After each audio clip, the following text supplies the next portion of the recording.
और 2024 लोकसभा चुनाव प्रचार के लिए आज आखिरी दिन है। 7वें चरण के लिए आज देर शाम 5 बजे के बाद चुनाव प्रचार थम जाएगा। 16 मार्च से 1 जून तक के बीच चलने वाले इस सिलसिले में तमाम तूफानी प्रचार अभियान देखने को मिले। कई मायनों में 2024 का प्रचार अभियान अनूठा रहा। चरण दर चरण मुद्दे भी बदलते रहे, तो चुनावी मुद्दों में भी बदलाव देखने को मिला, यानी कि शुरू से आखिरी तक एक ही मुद्दा नहीं टिक पाया। गारंटी और विकास के मुद्दे के साथ चुनावी अभियान शुरू हुआ था और व्यक्तिगत हमलों और भावुक मुद्दों पर जाकर चुनाव प्रचार खत्म हुआ है।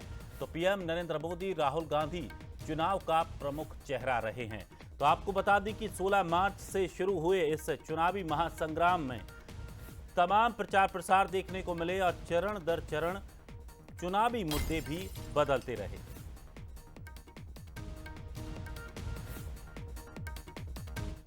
देखिए, मुद्दों को लेकर अगर बात करें तो चरण दर चरण मुद्दे कैसे बदले। सबसे पहले मोदी की गारंटी यहां पर रही, तो वहीं विश्व की तीसरी अर्थव्यवस्था को लेकर भी चुनाव प्रचार में बताया गया। राम मंदिर का निर्माण को लेकर भी चुनाव में एक महत्वपूर्ण ये मुद्दे के तौर पर दिखाई दिया। इसके अलावा धारा 370, संपत्ति का एक्सरे को लेकर भी तमाम चुनाव प्रचार में एक दूसरे पर तंज कसे गए। विरासत की संपत्ति पर टैक्स लगाने का मामला भी चुनावी इस प्रचार प्रसार में बीच में देखने को मिला। आरक्षण, जातिगत जनगणना भी एक ऐसा मुद्दा रहा जो कई चरणों में अपनी अहम भूमिका निभाता नजर आया और एक दूसरे की तरफ से इस मुद्दे को लेकर भी वाद विवाद देखने को मिला।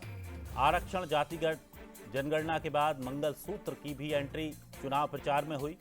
राम मंदिर और वोट जिहाद को लेकर भी इस प्रचार प्रसार में चर्चा की गई। लेकिन जैसे जैसे जो 2 चरण के बाद 3 चरण के बाद आगे का जो सिलसिला बढ़ा, ये मुद्दे निकलकर सामने आए।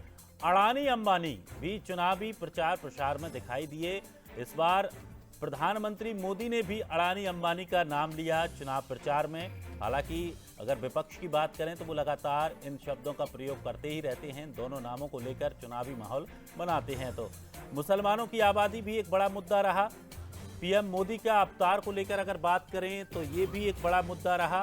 साथ ही शहंशाह और शहजादा की बीच की ये स्थिति भी यहाँ पर दिखाई दी और लगातार इसे लेकर भी निशाना साधा गया एक दूसरे पर। तो ये वो महत्वपूर्ण मुद्दे हैं जो चरण दर चरण आगे बढ़ते रहे। चलिए, हमारे साथ हमारे एग्जीक्यूटिव एडिटर शैलेंद्र जी हमारे साथ जुड़ गए हैं। शैलेंद्र जी, अगर 2024 लोकसभा चुनाव की बात करें, चुनाव प्रचार जब से शुरू हुआ, कोई भी एक ऐसा मुद्दा नहीं रहा जो आखिरी तक बना रहा हो। लगातार जैसे जैसे चरण बदलते गए, क्षेत्र बदलते गए, जगह बदलती गई, मुद्दे भी बदलते गए। किस तरह से देखा जाए इस पूरे 2024 के लोकसभा चुनावों के प्रचार प्रसार को? दिनेश, बिल्कुल सही कहा आपने कि अगर हम पूरा चुनाव उठाकर देखें, लगभग 44 दिन ये चुनाव चला है और आज आखिरी दिन है प्रचार अभियान का। और उसके पहले भी देखें, जब माहौल बनना शुरू हुआ था चुनाव का, तो बात गारंटियों पर ही टिकी थी। चाहे राहुल गांधी हो, चाहे पीएम मोदी हो, गारंटी की बात हो रही थी, हितग्राहियों पर फोकस था।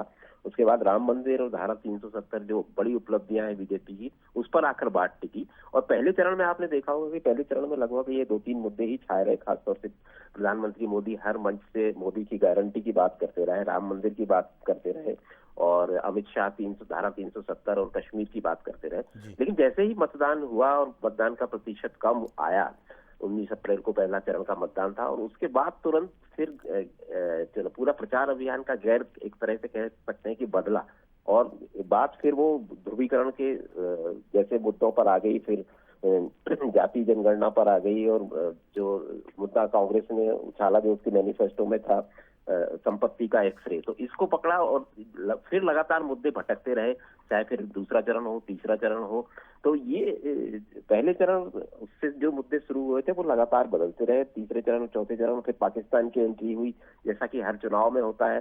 फिर अडानी अंबानी आए। तो ये हम कह सकते हैं कि जैसे जैसे फीडबैक मिलते रहा पार्टियों का, मुद्दे बदलते रहे।